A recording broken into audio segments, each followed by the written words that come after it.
अभी कुछ ही दिनों पहले मैंने अपने कम्युनिटी पे एक पोस्ट डाला था जिसमें मैंने आप सभी से पूछा था कि 3900 को रोमन अंकों में कैसे लिखेंगे। और अभी आप जब देख रहे हैं तो फ़िलहाल आज के डेट में 40,000 से एबव मेरे सब्सक्राइबर, उसमें से सिर्फ 19% लोगों ने ही सही जवाब दिया, बाकी तमाम लोगों ने इसका जवाब बिल्कुल गलत ही दिया है।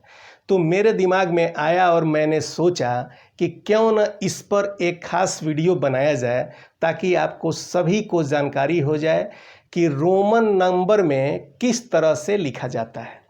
ये जो आप देख रहे हैं 1 2 3 4 5 6 7 से लेकर 10 तक, इनको रोमन नंबरों में ऐसे लिखा जाता है। ये लगभग सभी को पता है।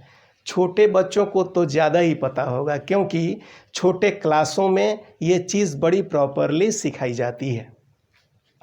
तो देखिए, यहाँ पर कुछ बेसिक रूल्स को आपको समझना होगा। जैसे रोमन अंक में जब हम लिखना शुरू करते हैं तो किसी भी नंबर का जो सिंबल है उसको हम 3 बार से अधिक रिपीट नहीं कर सकते हैं। ये इसका रूल हमेशा आपको ध्यान में रखना है। कुछ लोगों ने क्या किया है कि इसमें रिपीट कर दिया है, लगातार वो लिखते चले गए हैं और संख्या उनकी 4 से अधिक हो गई है। ऐसा नहीं करना है। आप समझ रहे हैं मैं क्या कहना चाहता हूँ। जैसे मान लीजिए कि आपको 10 लिखना है तो एक बार ये x आपने बना दिया, 10 आपने लिख लिया। 20 लिखेंगे तो 2 बार बनाएंगे, 30 लिखेंगे तो 3 बार x वाला ये सिंबल बनाएंगे, कहीं कोई दिक्कत नहीं है। लेकिन जब आपको 40 लिखना होगा तो इस x वाले सिंबल को आप 4 बार नहीं बना सकते हैं। इस बात का आपको ख्याल रखना ही पड़ेगा। यदि आप 4 बार x लिखेंगे और कहेंगे कि तो मैंने सही लिखा है, तो ये बिल्कुल सही नहीं होगा, ये गलत होगा, क्योंकि रोमन नंबर में 4 बार एक ही सिंबल को नहीं लिखा जाता है। तो फिर क्या लिखा जाता है?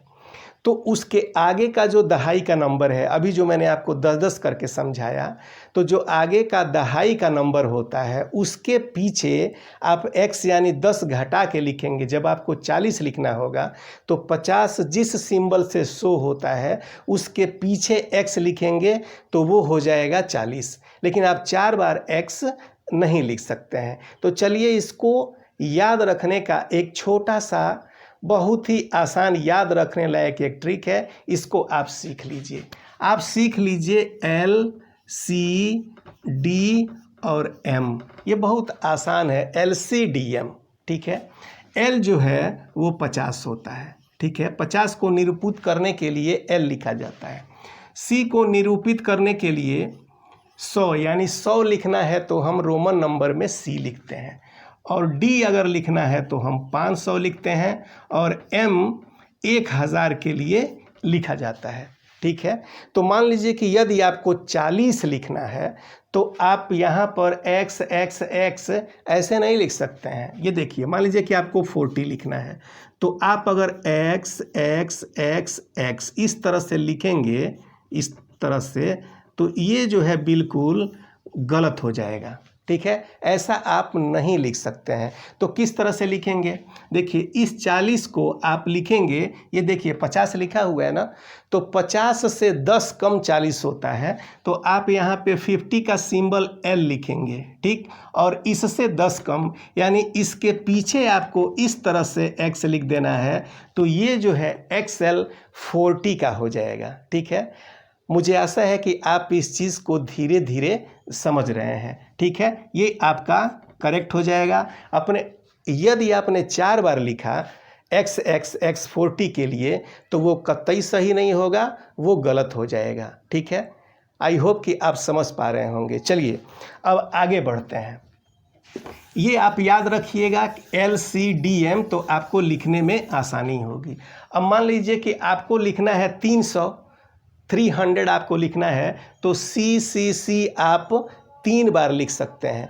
लेकिन यदि आपको 400 लिखना है, यहाँ पर अगर यदि आपको 400 लिखना है तो इस C को आप 4 बार कतई नहीं लिख सकते हैं। तो आप क्या लिखेंगे? 500 को निरूपित करने के लिए हम डी लिखते हैं, ठीक है। तो आप यहाँ पर इसके लिए डी लिखेंगे और उसमें से 100 माइनस करेंगे तो 400 हो जाएगा। तो इस सी को इसके पीछे लिखेंगे, यानी सी डी 400 को सी डी के रूप में हम लिखेंगे और यही हमारा करेक्ट आंसर होगा। यदि हम इसको यानी 400 को 4 बार सी लिख देते हैं तो ये हमारा गलत आंसर होगा। और कुछ इसी तरह से 3900 का जवाब गलत दिया गया है। मैं ये नहीं कह रहा हूँ कि आप लोगों को आता नहीं है, ज़रूर आता है, लेकिन ये छोटी सी चीज़ है, इस पर आप अगर ध्यान देते तो इतने ज़्यादा परसेंटेज लोगों का गलत आंसर निकल के नहीं आया होता। तो चलिए हम मेन मुद्दे पे चले आते हैं। आशा है कि आप ये सारी चीज़ें समझ पा गए होंगे। तो मेन मुद्दे पे चले आते हैं कि यदि हमको 3900 लिखना है तो हम कैसे लिखेंगे और क्या होगा हमारा लिखने का राइट आंसर। तो चलिए हम इसको पहले इरेज कर देते हैं और हम लिखते हैं 3900। तो देखिए 3000 है, यानी 3 बार आप बड़ी आसानी से m लिख सकते हैं, ठीक है।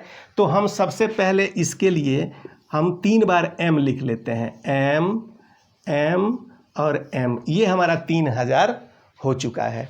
अब चूंकि हम 4 बार नहीं लिख सकते हैं और ये जो 900 है तो 100 को हम 4 से अधिक बार नहीं लिख सकते हैं, तो 9 बार आप सी नहीं लिख सकते हैं। तो फिर क्या लिखेंगे? आप देख रहे हैं कि ये जो 900 बचा हुआ है ये 1000 से 100 कम है, तो हम 1000 का सिंबल लिखेंगे और उसके ठीक पीछे यदि हम 100 माइनस कर देंगे यानी 100 का सिंबल लगा देंगे तो वो हो जाएगा 900। तो 1000 का सिंबल क्या होता है? 1000 का सिंबल होता है m और उसमें से हम 100 माइनस कर देंगे तो हो जाएगा 900। तो इसके पीछे लिखेंगे c, यानी m c m, ये जो होगा ये इसका राइट आंसर होगा। और ये राइट आंसर मुझे बड़े अफसोस के साथ कहना पड़ रहा है कि ये राइट आंसर सिर्फ 19% लोगों ने दिया है, बाकी सभी लोगों ने इसका गलत जवाब दिया है। तो चलिए ये आप समझ गए होंगे। इस चीज़ को यदि आप नोट कर लेते हैं और इन चीज़ों को ध्यान में रखते हैं कि LCDM यानी कि 50, 100, 500 और 1000, तो आप बड़ी आसानी से इसको लिख सकते हैं।